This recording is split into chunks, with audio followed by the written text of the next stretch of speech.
Bismillahirrahmanirrahim. Assalamualaikum warahmatullahi ta'ala wabarakatuh. Greetings to all of you. My name is Muhd Khaizer Omar. I am a senior lecturer at the Department of Science and Technical Education, Faculty of Educational Studies, Universiti Putra, Malaysia. Allow me to share with all of you my research team members, Nur Shalai Ma'ali, Dr. Muhammad Hazwan, Muhammad Puat, Muhammad Yaakob, and finally Madam Anis Zakaria. This article was written partly from my research project. It was a project under Fundamental Research Grant Scheme provided and was funded by Ministry of Education. We are doing a research particularly looking at the employment for people with disability. And for this article, the title of this presentation is Enabling Employment for People with Disability. We are looking at the readiness, commitment, and disposition of Malaysian employers. For your information, people with disability is commonly regarded as orang kurang upaya in Malaysia. Okay, the points of today's presentation will cover introduction, research objective, methodology, findings, discussion, conclusion, and finally acknowledgement. Okay, let's start with the introduction. So it is surprisingly the number of people with disability stood at 1 billion people according to the World Bank 2021. And from this number, 15% of the world's population are those who are under categorized of people with disability. And approximately 17.9%, we are talking about the data from the US Bureau of Labor Statistics, were successfully employed by industry in 2020. However, when we talk about the employment of those who are disabled in Malaysia, it is relatively low at 0.31% in 2019. And if you talk about numbers, there were only 3,856 people with disabilities successfully get employed. And according to the Department of Statistics Malaysia in 2018, there were 553,258 people of disability registered in the Public Welfare Department. So they have a record of people with disability. However, perhaps there are a lot of numbers of people with disability were not registered in this department. So the number is unknown. We are going now to the next slides. We are talking about the scholarly works from previous studies. Definitely, when we talk about the unemployment rates of people with disability, it's quite sad because it is studied by some of the previous scholars reported that majority of the unemployed people with disability, they want to work, they intend to work, so they have an effort to join the workforce. However, because of the prejudices and stereotyping of some people, perhaps the industries, and limited choices in employment that suits the needs and capabilities of people with disability, as well as meeting the expectation, the employee's expectation when it comes to fulfilling some job responsibility and work environments, were also some of the barriers for people with disabilities when it comes to unemployment. A research by Lindsay in 2011 mentioned about the severity of disability, the types of disabilities, and type and duration of disability, to what extent the people with disability suffers from that incapacities, and their level of education. And some of these demographic profiles have contributed to the unemployed and discrimination of people with disability. And when we look at the employer's perspective, for example, they mention about the accommodation that they need to provide for the people with disabilities is very expensive. And finally, definitely when it comes to people with disability recruitment, we need to strategize. We need to make sure that we are able to provide some accommodations, maybe policy changes according to BESIAP. Definitely we need to come with the strategies to ensure that the success of PWD's recruitment. And these are three research objectives. The first research objective is to determine the level of readiness, commitment, and disposition among Malaysian employers on hiring people with disability.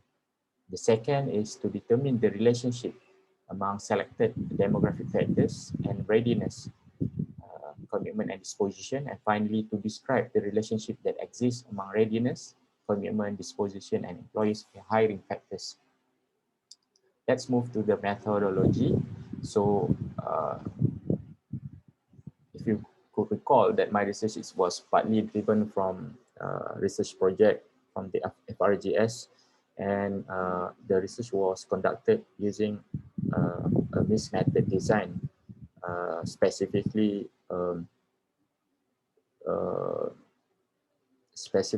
on explanatory sequential design. But on this employer side, we are able to drive some of the descriptive and correlational study that the report that we want to present today. So the research was conducted in the east part of Malaysia due to the difficulties to access to the employers, especially during pandemic of COVID-19. So we were able to collect 158 data from the sample size of 148 employers in Terengganu. Definitely the population was 240, and we are able to send the questionnaire up to 158 employees in Terengganu. And when we talk about research ethics, the UPM Ethics Approval Board given the permission to conduct the study. And of course, before we proceed with the actual study, we run for pilot study with validation procedures, content and constructability were taken care. And the analysis that was involved in the study is basically a descriptive analysis, and not to forget about the inferential analysis when we talk about to measure the correlation and relationship among the selected variables. So allow me to share the data. Okay. The results from the study.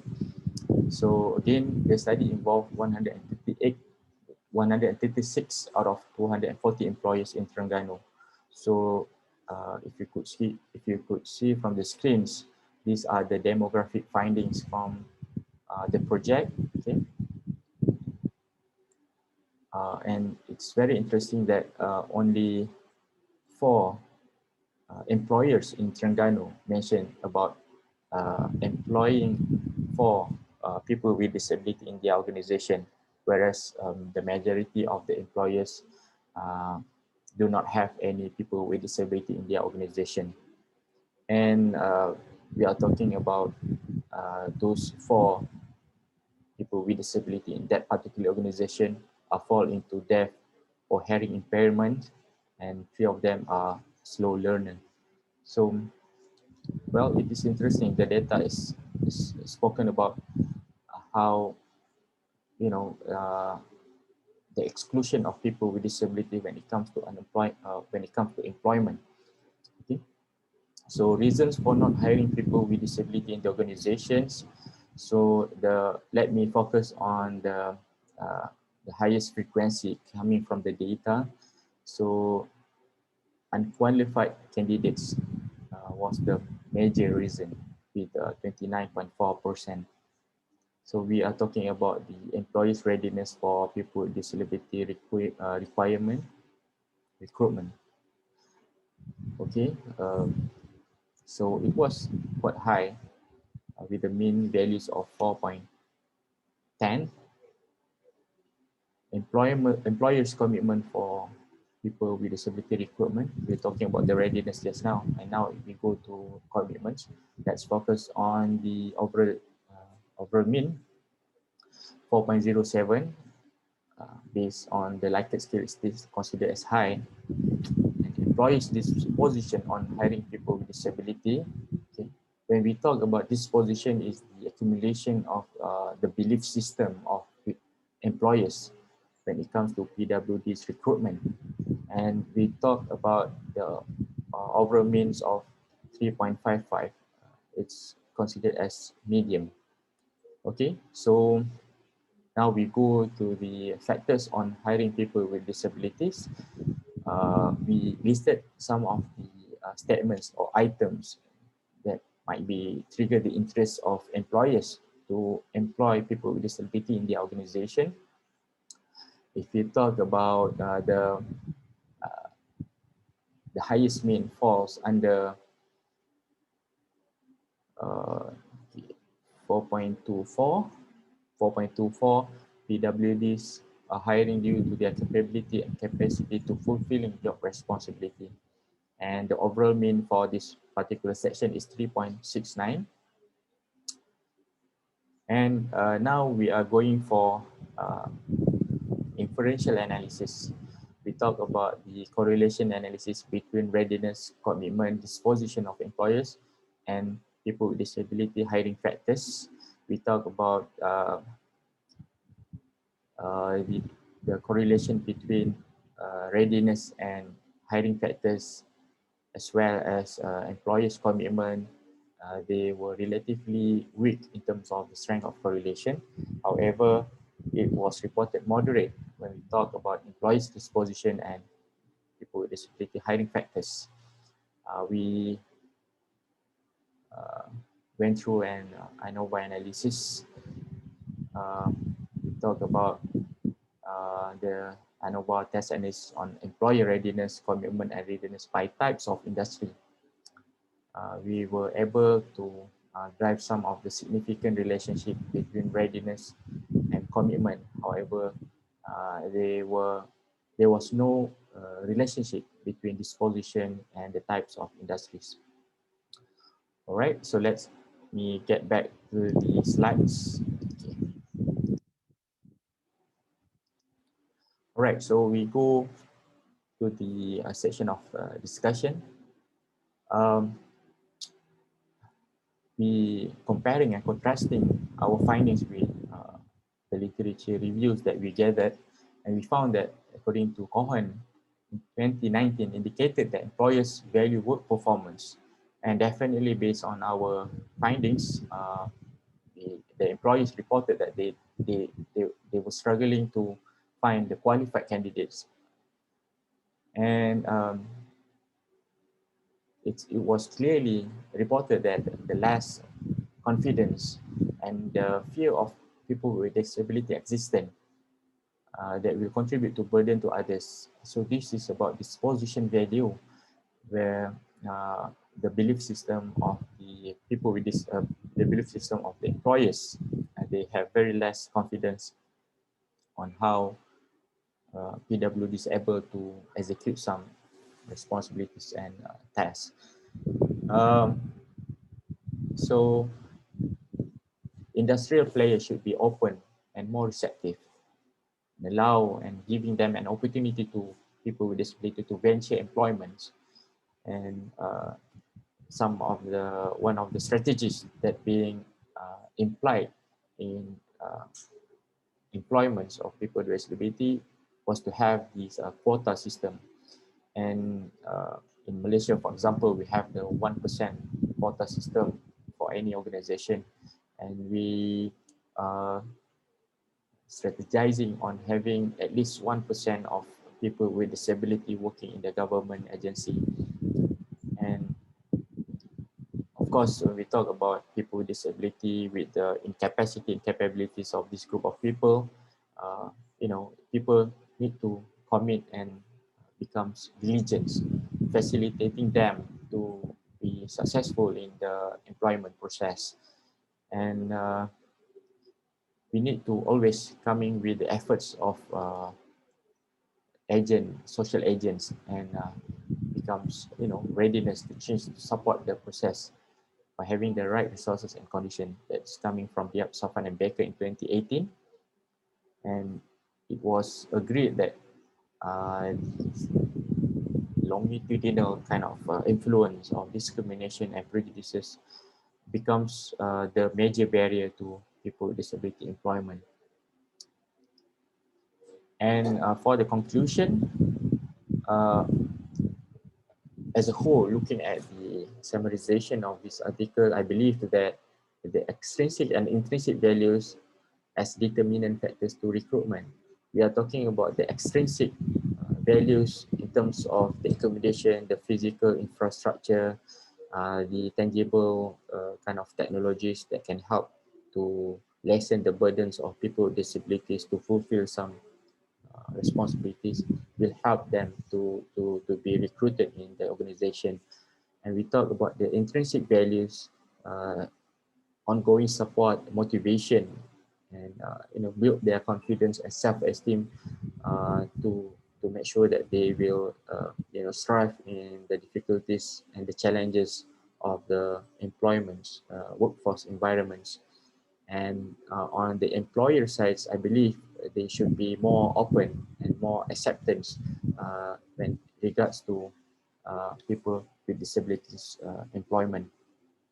So for the future study, we are planning to enlighten on how the effectiveness, looking at the effectiveness of skill and training program for people with disability employments. And definitely we are talking about the training and skill institution that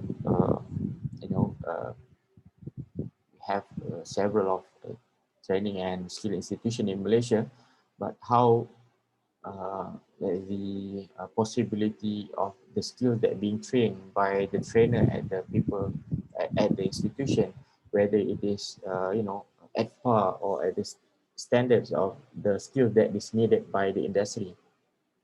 And shall we go further on reskilling and upskilling, as well as retraining program for people with disability to meet up the needs coming from the employers.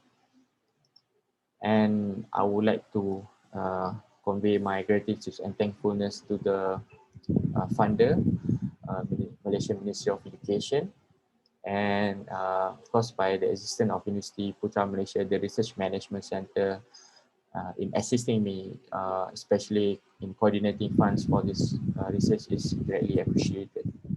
And I think that's all for my presentation. Feel free to drop me a question, a message. If you want to collaborate further on doing research related to people with disability, feel free to email me at khaizer@upm.edu.my. Till then, all the best to the organizer, and good luck to the presenters. Thank you very much, and have a nice day.